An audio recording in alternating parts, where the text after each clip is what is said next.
यही फागुन 21 गते अब 2-3 दिन मात्रै बाँकी रह्यो। नेपालमा संसदीय निर्वाचन हुँदैछ।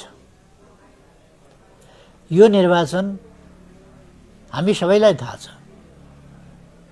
एउटा असामान्य परिस्थितिमा आकस्मिक रूपमा आइलागेको निर्वाचन हो। यो निर्वाचन यसकारण महत्त्वपूर्ण छ कि यस निर्वाचनको परिणामले संसदको उपस्थिति मात्रै गराउँदैन, कस्तो संसदको निर्माण गर्ने भन्ने कुराको टुङ्गो गर्दछ। यसले जस्तो संसद निर्माण गर्दछ त्यस्तै सरकार पनि बनाउँछ। जस्तो सरकार बन्छ त्यसले त्यस्तै नीतिहरू बनाउँछ, त्यस्तै व्यवहार आचरण गर्छ र देश अप्ठ्यारो असहज स्थितिमा छ भन्ने हामी सबैले बुझेका छौँ। यस्तो परिस्थितिमा देश बचाउन, देशमा शान्ति सुव्यवस्थाको भरपर्दो वातावरण निर्माण गर्न,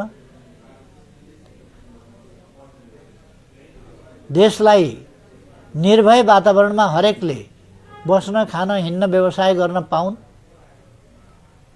निर्भय वातावरण बनोस्, महिला दिदीबहिनीहरू रात बिरात पनि एक्लै पनि हिँड्न सक्ने खालको परिस्थिति बनोस्, लोटपाट जन्ने कुराहरू नहुन्। यस्ता कुराहरूका लागि पनि शान्ति आवश्यक छ।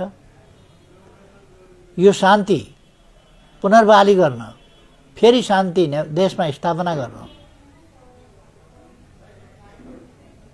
यस चुनावको असाधारण महत्त्व छ। म सम्पूर्ण नेपालका मतदाता दिदीबहिनी दाजुभाइहरूलाई आग्रह गर्न चाहन्छु, देश अप्ठ्यारो अवस्थामा छ भने तपाईको एक भोटले देशलाई अझ अप्ठ्यारो स्थितितर्फ पनि लान सक्छ र सजिलो अवस्थातर्फ पनि लान सक्छ। हाम्रो अगाडि चुनौती छन्। नेकपा एमाले यी चुनौतीहरूको सामना गरेर देशको सार्वभौम सत्ताको रक्षा, स्वतन्त्रता स्वाधीनताको रक्षा, भौगोलिक अखण्डताको रक्षा, देशका जायज हितहरूको रक्षा गर्न प्रतिबद्ध छ। यसमा यहाँहरूको साथ चाहिन्छ। यति बेला तपाईहरुको एक मतले देशको सार्वभौम सत्ताको रक्षाका निम्ति निर्णायक भूमिका खेल्नेछ। तपाईहरुको एक भोटले समृद्ध नेपाल, सुखी नेपाली जो हामी सबैको आकांक्षा हो, त्यो आकांक्षा पूरा गर्न निर्णायक महत्त्व राख्दछ। तपाईको एक भोटले देशमा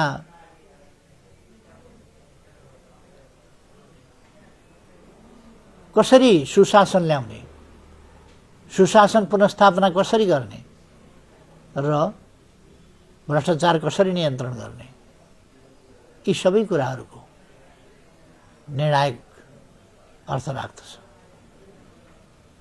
निर्णय दिन्छ तपाईको भोटले देशको विकास, देशमा सुशासन। यसै बाटोबाट हामी देशभित्रै रोजगारीका अवसरहरू सिर्जना गर्न सक्छौँ। युवाहरूका आकांक्षाहरू, नवयुवाहरूका आकांक्षाहरू दिशाहीन भएर छरपष्ट भएर भौतारिनु पर्दैन। ती आकांक्षाहरूलाई सही ढङ्गले सम्बोधन गर्न सकिन्छ। आज हाम्रा युवाहरू विदेशमा जो गएका छन्,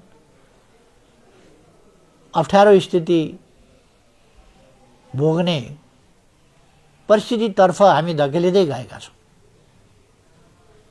मैले अगाडिदेखि पनि भन्दै आएको थिएँ, अन्तर्राष्ट्रिय परिस्थिति जसरी बिग्रदैछ, यस्तो अवस्थामा हाम्रा युवाहरू बाहिर जाने कुरा स्थिर वा स्थायी समाधान होइन। यो कुनै समाधानै होइन र हाम्रो अर्थतन्त्रलाई रेमिटेन्स आधारित अर्थतन्त्रको रूपमा होइन, उत्पादन आधारित अर्थतन्त्रको रूपमा विकास गर्नुपर्छ भनेर मैले जोड दिँदै आएको हुँ।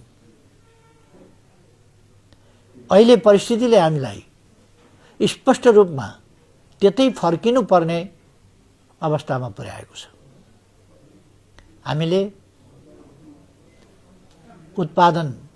उत्पादकत्व वृद्धिको बाटोबाटै देशका विभिन्न समस्याहरूको समाधान गर्न सक्दछौँ। खास गरी गरिबी निवारणका कुरा, हाम्रा बालबालिकादेखि लिएर ज्येष्ठ नागरिकसम्मको पोषण, जीविका लगायतका कुराहरू र खास गरी युवाहरूका आकांक्षाहरूलाई समेट्नका निम्ति नयाँ जागिरका अवसरहरू, कामका अवसरहरू, स्टार्टअप जस्ता कुराहरू जो हामीले अगाडि बढाउन प्रारम्भ गरेका थियौँ त्यसलाई बुझ्न र व्यवस्थित ढङ्गले अगाडि बढाउन आवश्यक छ। त्यस कामको नेतृत्व नेकपा एमाले गर्नेछ। तसर्थ म सम्पूर्ण दाजुभाइ दिदीबहिनीहरूलाई नेकपा एमालेलाई यस निर्वाचनमा साथ दिनुहुन हार्दिक आग्रह गर्न चाहन्छु। सूर्यमा मतदान गरौँ, देश जोगाउँ, देशमा शान्ति, सुव्यवस्था, सुशासन र समृद्धि कायम गर्दै, हासिल गर्दै, विकास गर्दै अगाडि बढौँ। समृद्ध नेपाल, सुखी नेपाली बनाऊ। धन्यवाद।